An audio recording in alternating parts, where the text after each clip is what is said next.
ગઈ તારીખ 6/10/2024 રાત્રિના 10 વાગ્યાના સુમારે ખંભોળજ પોલીસ સ્ટેશનની હદમાં આવેલ નાના ગામની અંદર એક સગીર વયની દીકરી પોતાના ઘરે હતી. તે સમયે તેની બહેનપણી જે કાયદાના સંઘર્ષમાં આવેલ કિશોરી છે તે તેના ઘરે લેવા ગયેલી અને પોતે સ્કૂલમાં બેસવા જઈએ છે તેમ કહી તેને સાથે લઈને સ્કૂલમાં ગયેલા.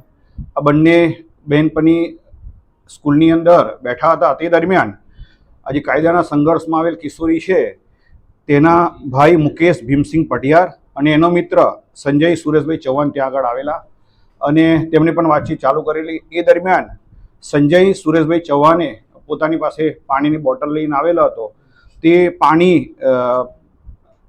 કાયદાના સંઘર્ષમાં આવેલ કિશોરીના કહેવા મુજબ સગીર વયની દીકરીને પીવડાવેલો હતો, જેથી તેને ઘેન ચડતા તે તકનો લાભ લઈ અને આરોપી સંજય સુરેશભાઈ ચૌહાણ એની જોડે આ કાયદાના સંઘર્ષમાં આવેલ દીકરીની સાથે રહી અને ભોગ બનનારની સાથે અડપલા કરેલા અને સેક્સ્યુઅલ એસોલ્ટ કરેલો હતો.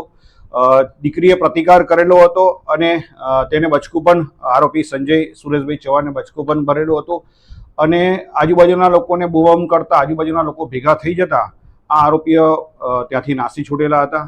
આ બાબતે ખંભોળજ પોલીસને પણ જાણ કરતા ભોગ બનનારને તાત્કાલિક સારસા હોસ્પિટલમાં એડમિટ કરેલા અને વધુ ચેકઅપ માટે SSG હોસ્પિટલ વડોદરા ખાતે એને રિફર કરેલા હતા.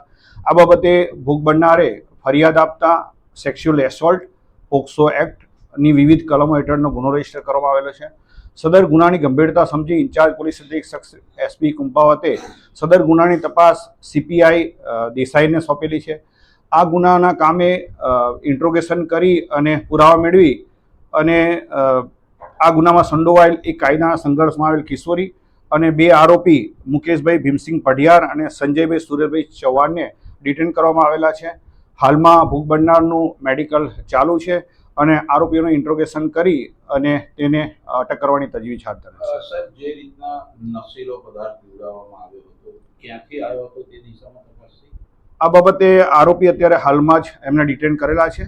આરોપીઓને ઇન્ટ્રોગેશન કરી અને આ નશીલો પદાર્થ શું હતો, કારણ કે ભોગ બનનારને તેઓએ પાણી છે તેમ કહીને પીવડાવેલો હતો, જેથી આ નશીલો પદાર્થ ક્યાંથી આવેલો છે અને કોણ લઈને આવેલો છે અને એની પાછળનો મોટિવ શું છે તે બાબતે આરોપીની ઇન્ટ્રોગેશન કરી અને વધુ તપાસ તજવીજ હાથ ધરવામાં આવશે. આ બાબતને લઈ નવરાત્રીનું કોઈ કનેક્શન છે સાહેબ?